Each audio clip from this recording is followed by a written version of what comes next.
Release last night, the WNBA PA, the Players Union, they're crashing out. They're crashing out, and they look less and less professional by the moment. Fans are recognizing this. There are things that they cannot keep this from getting. Everyone looked at the season and saw a fairy tale.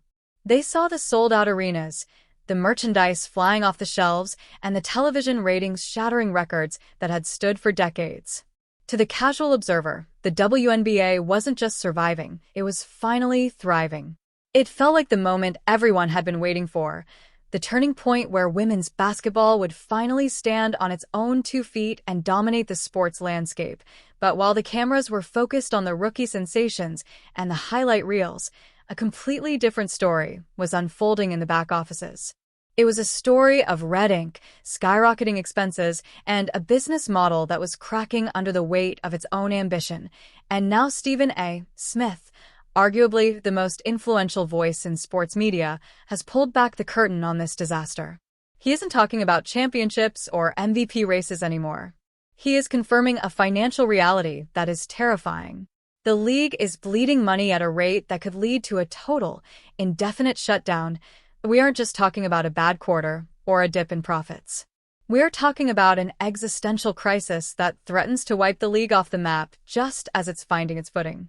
The phrase "goodbye forever" is starting to float around in the darker corners of sports commentary, and it's not being used lightly. Stephen A. Smith has laid out the cold, hard facts, and they paint a picture of a league that is spending like a billionaire while earning like a startup. The disconnect between the hype on social media and the bank account balances of the team owners has reached a breaking point. What happens when the people writing the checks decide they've had enough? What happens when the charity runs out? We are about to find out, because the WNBA is heading toward a cliff, and Stephen A. Smith just realized the brakes are cut. Understand why this is happening right now. In the middle of what was supposed to be the golden era, you have to look at the numbers that nobody wants to talk about. The headlines screamed about the Caitlin Clark effect and how millions of new fans were tuning in, and that was true.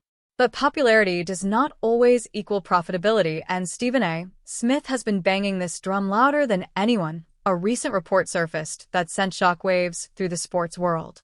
Despite the record-breaking attendance, the WNBA is projected to lose a staggering $50 million this year alone.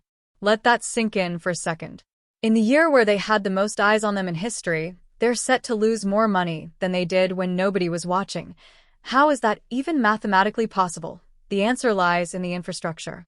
As the league grew, so did the costs. The players, quite rightfully, demanded better treatment. They wanted the professional experience that their NBA counterparts have enjoyed for decades. But upgrading a league from survival mode to luxury mode costs a fortune.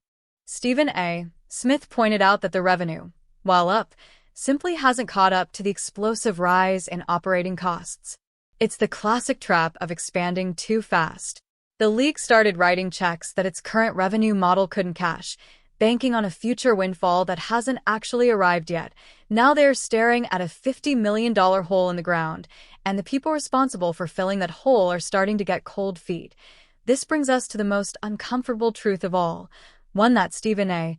Smith has never been afraid to highlight: the sugar daddy dynamic.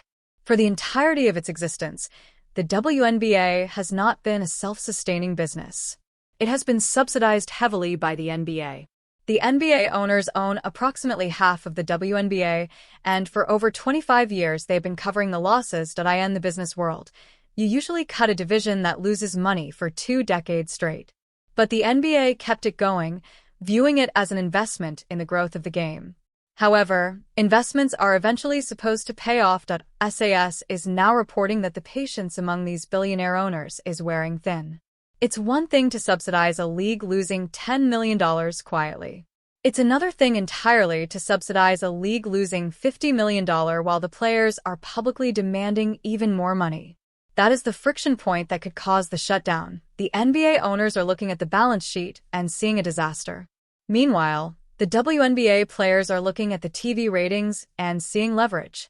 These two viewpoints are on a collision course. Stephen A. Smith has warned the players that they are misreading the room. He argues that you cannot bite the hand that feeds you when that hand is the only thing keeping the lights on. If the NBA owners decide that the headache isn't worth the cost anymore, especially with the NBA facing its own financial adjustments, they could simply pull the plug. Without that annual subsidy from the NBA, the WNBA ceases to exist overnight. That isn't fear-mongering. It's basic accounting, and right now, the accounting looks grim. One of the biggest drivers of this financial bleed, and a major point of contention, is the charter flight fiasco. For years, WNBA players flew commercial. They stood in security lines, squeezed into economy seats, and dealt with delays just like the rest of us. As the league grew, the players argued that this was unacceptable for professional athletes, citing safety concerns and the need for recovery. They were right. It wasn't professional. Under immense pressure, the league introduced a charter flight program. It was celebrated as a massive victory for women's sports. But victory comes with a price tag. Chartering private jets for every team for the entire season costs tens of millions of dollars. This single decision accelerated the financial crisis. Stephen A. Smith has pointed out that while the players deserve the flights, the business didn't have the cash flow to support it yet. It was a premature luxury. By forcing the league to spend this money before the new media rights deals kicked in, they deepened the deficit. Now the league is flying private jets into a mountain of debt. It's a harsh reality check. The players got what they wanted, but in doing so, they may have pushed the league's expenses past the point of no return. The owners are now looking at these flight bills, looking at the $50 million loss, and wondering if this business model is ever going to actually work. But the financial strain is only half the story. The other half, the part that Stephen A. Smith really leans into, is the culture war happening inside the locker rooms. You cannot discuss the potential downfall of the league without talking about the jealousy narrative. When the new class of rookies arrived, led by stars like Caitlin Clark and Angel Reese, they brought an army of new fans with them. This should have been a moment of unity. The veterans should have welcomed the attention, knowing that a rising tide lifts all boats. Instead, we saw something very different. We saw hard fouls, petty comments in the media, and a general vibe of resentment from the established stars toward the newcomers. Stephen A. Smith has been one of the most vocal critics of this behavior.